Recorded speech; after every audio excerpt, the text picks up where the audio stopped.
Jason Allen, love to begin with you today at the scene of the massive pileup in Fort Worth. And just one look over your shoulder, they're nowhere near cleared, right?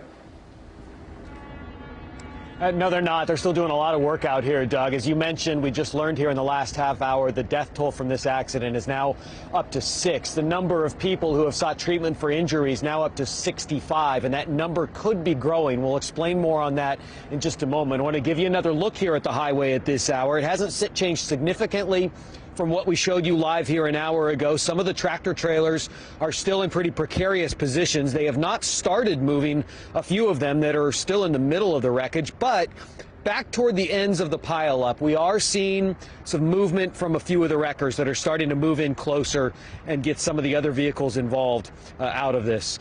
If in this briefing in the last half hour we heard from the new police chief here in Fort Worth, Neil Noakes, he said that ice likely is the preliminary cause of this wreck. Of course, that's what we have been thinking since this morning, what we've heard from drivers who said their cars just started to slide, but they will look into that. They will also look into, as part of this crash investigation, was this road treated? Now, a spokesperson for the NTE Express lanes, which manages this, told me earlier in the day that, yes, it was pre-treated on Tuesday and it had been spot checked since then. Another statement that I received from them just a few minutes ago, again, backed that up, saying crews had started back on Tuesday, continued over the last few days, and will continue working on these lanes over the weekend. This is about a half-mile long scene. The fire and police departments and ambulance service here said today it's like nothing they had ever seen in their careers, but they triaged it. They set up transport sectors to handle it. There were 4 officers who were injured from falling while they were out here on the ice. And I mentioned that it's possible the number of injured could grow. Here's what a spokesperson from MedStar said about that, explaining that today.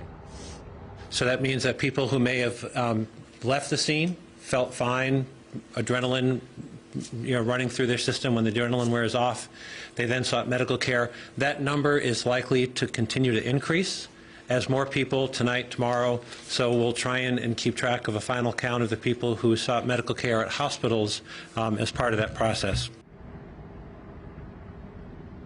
And because of the time of the day this happened, 6 o'clock in the morning, this being a commuting route, a lot of the people involved, all the people involved were adults. A lot of them were headed to work at the time. In fact, Matt Zavatsky said that a number of people who were involved in the wreck, they noticed they were wearing scrubs. They were healthcare workers. They were actually on their way to hospitals this morning when they were involved in all of this. Live in Fort Worth tonight, Jason Allen, CBS 11 News.